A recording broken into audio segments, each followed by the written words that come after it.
Hi friends, നമുക്കിന്ന് tasty ആയിട്ടുള്ള ഒരു ചെമ്മീൻ റെസിപ്പി ഉണ്ടാക്കിയാലോ. ഇന്ന് രാവിലെ കിട്ടിയ ചെമ്മീനാണ്. അതൊന്ന് വൃത്തിയാക്കി എടുക്കാനുള്ള ടാസ്കേ ഉണ്ടായിരുന്നുള്ളൂ. ഈ കറി നല്ല സിമ്പിളാട്ടോ.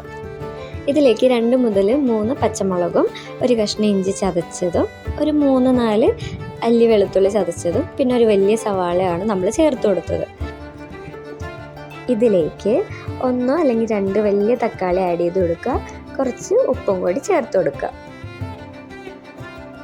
1 അല്ലെങ്കിൽ 1.5 ടേബിൾ സ്പൂൺ മുളക് പൊടി, പിന്നെ 1 ടീസ്പൂൺ മഞ്ഞൾപ്പൊടി എല്ലാം കൂടി ചേർത്ത് കൊടുക്കണം. ഞങ്ങളുടെ ഫാമിലിയിൽ എല്ലാവരും നന്നായിട്ട് എരിവ് കഴിക്കുന്ന ആൾക്കാരാണ്. ഞങ്ങൾ കുറച്ച് കൂടുതൽ മുളക് ഇട്ടിട്ടുണ്ട്.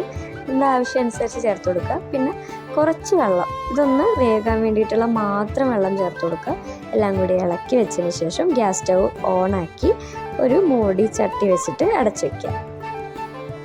കുറച്ച് പച്ച വെളിച്ചെണ്ണയും കൂടി ഇതിലേക്ക് ചേർത്ത് കൊടുക്കണം. പച്ച വെളിച്ചെണ്ണ വരുമ്പോൾ തന്നെ നല്ല ഒരു സ്മെല്ലും രുചി കുറച്ചും കൂടി ഹൈലൈറ്റ് ചെയ്ത് വെക്കും. പിന്നെ ഇടയ്ക്കിടയ്ക്ക് നമ്മൾ ഇതിലൊന്ന് ഇളക്കി യോജിപ്പിച്ച് കൊടുക്കണം. വെന്തോന്നൊക്കെ അറിയാനും അടി പിടിക്കാതിരിക്കാനും ഇടയ്ക്കൊക്കെ ഒന്ന് മൂടി തുറന്ന് ഒന്ന് ഇളക്കി കൊടുക്കണം കേട്ടോ. അതിലേക്ക് തന്നെ 2 കഷ്ണം നമ്മൾ കുടംപുളി ആഡ് ചെയ്ത് കൊടുത്തിട്ടുണ്ട്. പുളി നന്നായിട്ട് ഇറങ്ങിയാലാണ് മീൻകറിയും ചെമ്മീൻ കറിയും ഒക്കെ നല്ല സ്വാദായിട്ട് വരുള്ളൂ. നന്നായിട്ട് ഇളക്കി യോജിപ്പിച്ച് നല്ല വെന്ത് പാകമായി കഴിയുമ്പോഴത്തേക്കും അടുപ്പ് ഓഫ് ചെയ്ത് നമ്മൾ കറിച്ചട്ടി എടുത്ത് മാറ്റി വയ്ക്കുക. പിന്നെ നമ്മളൊരു ചീനച്ചട്ടി എടുത്തിട്ട് അതിലേക്ക് കുറച്ച് വെളിച്ചെണ്ണ ഒഴിച്ചിട്ട് അതിലേക്ക് ഒരു ടീസ്പൂൺ മുതൽ ഒരു 2 ടീസ്പൂൺ വരെ ഉലുവ പൊട്ടിക്കണം. ഉലുവ പൊട്ടി വരുമ്പോഴത്തേക്കും നമുക്കതിലേക്ക് കുറച്ച് കടുകും കൂടി ആഡ് ചെയ്ത് കൊടുക്കാം. കടുക് ഒരു 5 ടീസ്പൂണൊക്കെ തന്നെ മതിയാവും. പിന്നെ 3-4 വറ്റൽമുളകും കൂടി പൊട്ടി വരുന്ന നന്നായിട്ട് ഇളക്കി കൊടുക്കണം. ഇതിലേക്ക് ഒരു കഷ്ണം ഇഞ്ചി ചതച്ചതും ഒരു 3-4 വെളുത്തുള്ളി അല്ലികളും ചേർത്തിട്ട് ഒരു 5 മുതൽ 7 വരെ അല്ലെങ്കിൽ ആവശ്യമനുസരിച്ച് ചെറിയുള്ളി ചേർത്ത് കൊടുക്കുക.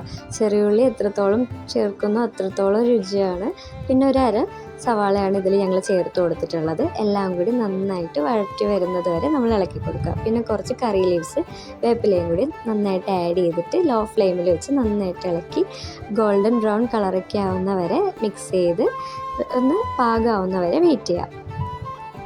ഇതിലേക്ക് 1/2 ടീസ്പൂൺ അല്ലെങ്കിൽ 1/4 ടീസ്പൂൺ മഞ്ഞൾപ്പൊടിയോ, പിന്നെ പെപ്പർ, പിന്നെ ചില്ലി ഫ്ലേക്സ്, പിന്നെ കാശ്മീരി മുളക് പൊടി, ഇതൊക്കെ നമ്മുടെ ആവശ്യം അനുസരിച്ചിട്ടാണ്. ഞങ്ങളുടെ ഫാമിലിയിൽ എല്ലാവരും നല്ലതായിട്ട് എരിവ് കഴിക്കുന്നതുകൊണ്ട് അത്യാവശ്യം നല്ല രീതിയിൽ ഇതെല്ലാം ആഡ് ചെയ്ത് കൊടുത്തിട്ടുണ്ട്.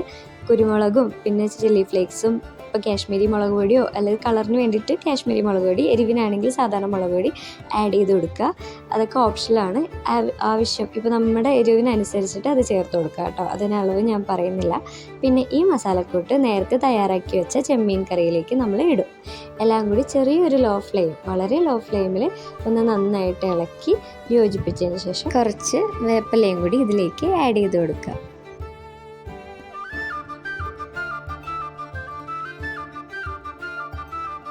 പിന്നെ അവസാനം കുറച്ച് പച്ച വെളിച്ചെണ്ണയും കൂടി ചേർത്ത് നന്നായിട്ട് അടച്ച് മൂടി വയ്ക്കുക.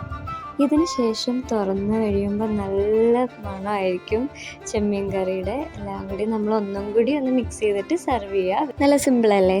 അപ്പോൾ പിന്നെയും കാണാം. ടാറ്റാ.